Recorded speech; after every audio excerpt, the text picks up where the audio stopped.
ให้เจ็ดสุดเด้อว่าให้พ่อแปดหรอกเพราะว่ามันคือให้ขีด เลขยังยาย เลขลาวบ่ พัฒนา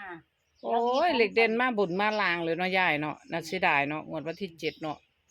โอ้ยเสียดายเนาะให้56กับ59เนาะยายเนาะ พุทธสลัดก็อวยขึ้นนี่ล่ะ โอ้ยเสียดายเนาะโอ้ยไสงวดนี้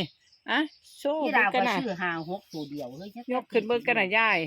ยกขึ้นเบิ่ง ให้ กัน เจ็ด น่ะ สุดเด้อบ่ให้พ่อแปด อ่ะเด้ ย่าให้แปด ยกสูง แก้ฟ้าวเฮ็ดอันนี้งามๆก่อน ๆเป็นยกแห่อีเด้ก็ได้ จ้ะใจร้อนได้วัยรุ่น บอกแน่เจ็ดสุด